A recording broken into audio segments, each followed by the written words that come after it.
क्या हो जब एक शक्तिशाली चुड़ैल पूरी दुनिया की आबादी को अकेले खत्म करने लगे और फिर उसका खात्मा करने के लिए एक विचित्र प्राणी को जिंदा करना पड़े। कुछ ऐसा ही होता है हमारे आज की कहानी में। कहानी की शुरुआत एक ऐसे समय से होती है जब धरती पर अंधेरे से भरे जीवों का कहर टूट पड़ा था। वे सभी चारों दिशाओं से आए थे और उनका सिर्फ एक ही मकसद था, इस दुनिया का विनाश करना। इसी मकसद को पूरा करने के लिए हजारों साल पहले ब्लड क्वीन नाम की एक शक्तिशाली चुड़ैल ने धरती पर प्लेग बीमारी फैलाकर हर चीज को खत्म करने की कोशिश की थी। फिर ब्लड क्वीन के फैलाए इस बीमारी के बचाव में सामने आए राजा आर्थर और जादूगर मर्लिन। उन्होंने ब्लड क्वीन से झूठा समर्पण जताया कि वे उसके साथ हैं। तब उन्होंने उसके लंबे बालों से उसे एक पेड़ से बांध दिया। फिर राजा ने अपनी तलवार निकाली और उसे वही खत्म करने की कोशिश की, लेकिन वह मरी नहीं बल्कि उसका खून पेड़ में समा गया। तब राजा ने उसे 6 टुकड़ों में काट दिया और दुनिया के अलग अलग हिस्सों में छिपा दिया, जिसके बाद दुनिया में फिर से शांति लौट आई। फिर हम 1000 साल बाद की कहानी देखते हैं, जहां हेलबॉय नाम का एक प्राणी पैरानॉर्मल रिसर्च और डिफेंस ब्यूरो का हिस्सा बन चुका था। असल में जब उसे करने को कोई काम नहीं होता तो वह अपने सिर के सींगों को चिमटी से घिसता रहता। तभी उसके गोद लिए पिता उसे अपने पास बुलाते हैं और उसे एक मिशन पर भेजते हैं, जहां उसे 3 जायंट्स को पकड़ना और खत्म करना था। उधर जंगल के किसी अंधेरे कोने में एक जंगली सुअर और एक बूढ़ी चुड़ैल एक साथ मिलकर ब्लड क्वीन को फिर से जिंदा करने की साजिश रचते हैं। ये काम करने से पहले वो दोनों हेलबॉय से बदला लेना चाहते थे। इधर हेलबॉय एक गुप्त संस्था में पहुंचता है, जहां वह अपने पिता की प्रेमिका हटन से मिलता है। वहीं उसे अपने अतीत के बारे में भी पता चलता है कि कैसे दूसरे वर्ल्ड वॉर के अंत में नाजियों ने हार की बौखलाहट में एक शैतानी रिचुअल से नर्क से एक राक्षस को बुलाया था, लेकिन उन्हें रोकने के लिए वहां महान शिकारी पहुंच गए। उन्होंने इस छोटे राक्षस हेलबॉय को मारने की बजाय उसे गोद ले लिया। हटन को लगता था कि इंसान और राक्षस साथ नहीं रह सकते, लेकिन उसकी यह बात सुनकर हेलबॉय खुद को लेकर उलझन में पड़ जाता है। दूसरी ओर एक पहाड़ी चर्च में प्रार्थना कर रहे भिक्षुओं पर वही जंगली सुअर हमला कर देता है। उसके बाद वह एक सीक्रेट रूम में पहुंचता है, जहां ब्लड क्वीन का एक टुकड़ा छुपा हुआ था। उसका मंत्र ठीक से काम नहीं करता, इसलिए वह भिक्षु की जुबान खींचकर खा जाता है और फिर खुद ही मंत्र पढ़ता है और ब्लड क्वीन की आत्मा फिर से उस दुनिया में लौट आती है। फिर अगले दिन हेलबॉय टीम के साथ जायंट्स को पकड़ने निकलता है, लेकिन यह मिशन सिर्फ दिखावा था।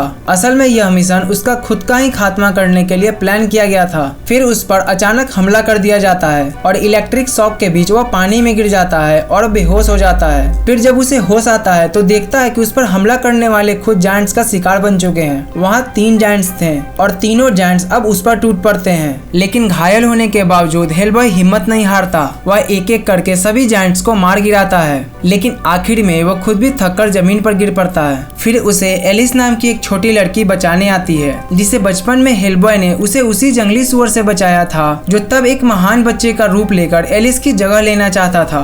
एलिस और हेलबॉय की पुरानी मुलाकातें अब उनकी नई जंग की शुरुआत बनती है। अब एलिस आत्मिक शक्तियों की विद्या सीख चुकी थी और वह हेलबॉय से कहती है कि उसकी मौजूदगी ही दुनिया के अंत की वजह बन सकती है, लेकिन फिर भी वो चाहती थी कि वे दोनों मिलकर इन अंधकारमय शक्तियों से लड़े। इसी दौरान हेलबॉय के गोद लिए हुए पिता उसके सामने आते हैं और बताते हैं कि हटन की भविष्यवाणी के बाद उनके एक पुराने मित्र ने हेलबॉय को ढूंढ निकाला था। हेलबॉय अपने पिता से सवाल करता है, पर उसके पिता कहते हैं कि उन्हें खुद नहीं पता कि सच क्या है। फिर वो हेलबॉय को उसके साथी बेन से मिलवाते हैं और उसे ब्लड क्वीन के इतिहास के बारे में विस्तार से बताते हैं। क्वीन को फिर से जिंदा होने से रोकने के लिए सबसे जरूरी था उसका अंतिम शरीर का हिस्सा खोज निकालना। फिर योजना समझाने के बाद वो हेलबॉय को एक खास हथियार सौंपते हैं और वे लोग तुरंत मिशन पर निकल पड़ते हैं। फिर हेलबॉय, बेन और एलिस एक साथ उस जगह पर पहुंचते हैं जहां हर तरफ लाशें बिछी थी, यहां तक कि उसके पिता की गर्लफ्रेंड हटन की भी मौत हो चुकी थी।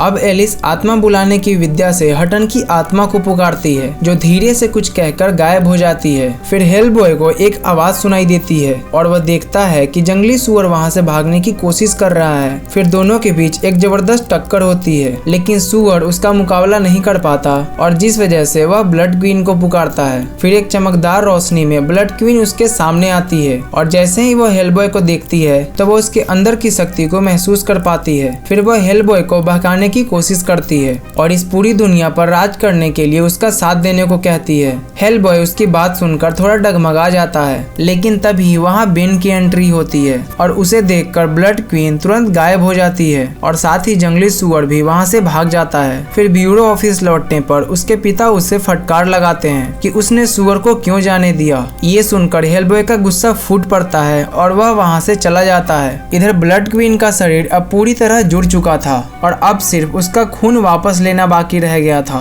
फिर उसी गुस्से में हेलबॉय जैसे ही लिफ्ट में जाता है तो अचानक लिफ्ट नीचे गिरने लगती है और गहराई में जा पहुंचती है। फिर काफी देर के बाद लिफ्ट रुकती है और वहाँ उसके सामने एक रहस्यमय महल दिखाई देता है। वहाँ उसे एक पुरानी डायन मिलती है जिसे हेलबॉय ने सालों पहले एक आंख से अंधा कर दिया था।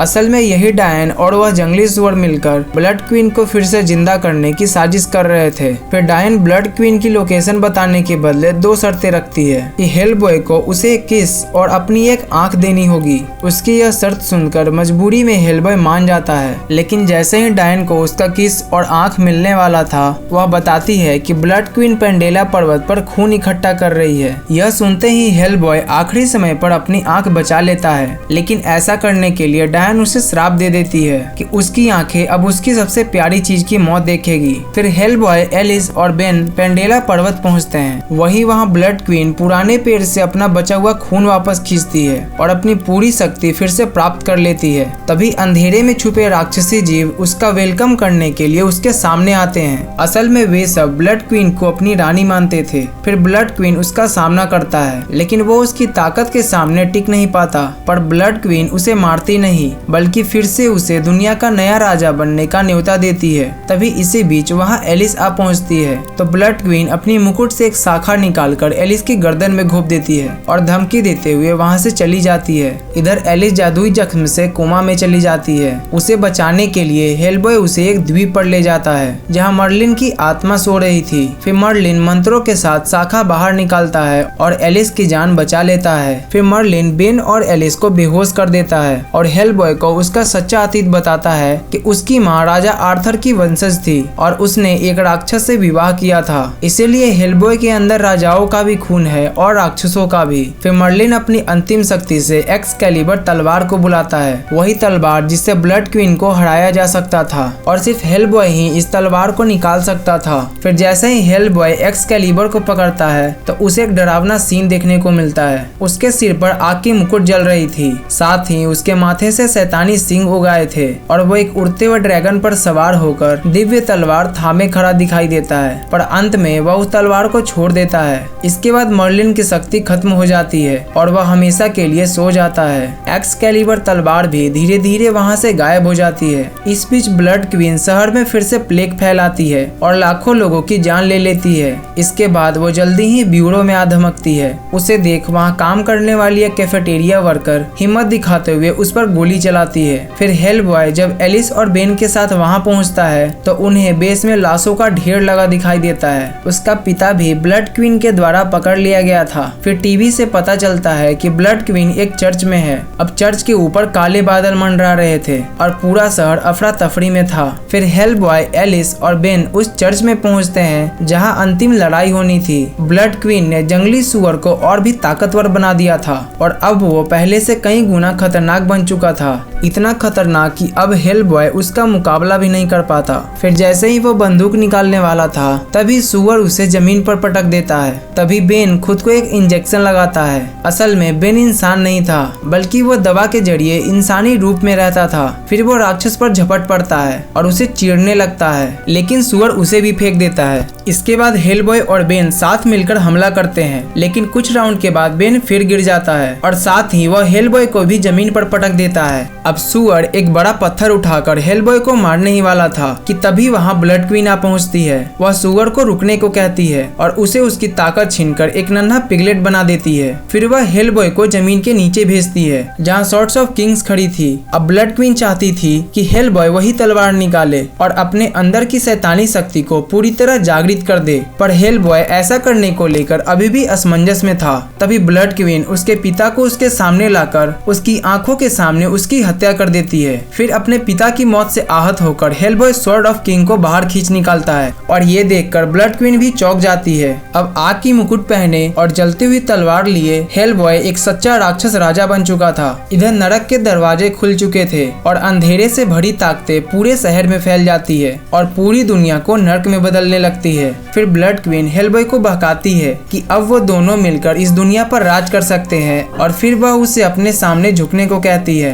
हेलबॉय उसका कहना मानकर उसकी ओर झुकता है और साथ ही उसका हाथ पकड़ लेता है। तभी एलिस फिर से आत्मा बुलाने की शक्ति का इस्तेमाल करती है और हेलबॉय के पिता की आत्मा को बुलाती है। फिर उसके पिता की आत्मा उसे दिल से समझाते हैं कि उसे ब्लड क्वीन की बातों में आकर धोखा नहीं खाना चाहिए। इधर ब्लड क्वीन अब भी अपनी मोहकता से उसे फुसला रही थी, लेकिन आखिरकार हेलबॉय अपने होश में लौट आता है और एक चीख के साथ ब्लड क्वीन की मौत हो जाती है। फिर हेलबॉय स्वॉर्ड ऑफ किंग को जमीन में घोंपता है और सारे अंधेरे जीव वापस नर्क में खींचे जाने लगते हैं। फिर वह अपना सिंग तोड़ डालता है और ब्लड क्वीन का सिर उठाकर लावे में फेंक देता है। इस तरह तबाह होती हुई दुनिया एक बार फिर से बच जाती है। फिर हेलबॉय अपने पिता की आत्मा के पास जाता है और वो आत्मा हेलबॉय को गर्व से कहता है कि तुम्हें बड़ा करते हुए जो मैंने समय बिताया वही मेरी जिंदगी की सबसे बड़ी खुशी थी, लेकिन अब मैं तुम्हारे साथ नहीं चल सकता। इसी के साथ दोनों अंतिम विदाई लेते हैं। इसके बाद 6 महीने बाद का सीन दिखाया जाता है, जहां हेलबॉय, एलिस और बेन ने एक डेमन हंटिंग टीम बना ली थी। अब जहां कहीं भी राक्षस जन्म लेंगे वहां उनका खात्मा करने के लिए ये तीनों वहां मौजूद होंगे। इसी के साथ ये कहानी यही खत्म हो जाती है। अगर आपको ये वीडियो अच्छी लगी हो तो वीडियो को लाइक और कमेंट और चैनल को सब्सक्राइब जरूर करना। मिलते हैं अगली वीडियो में।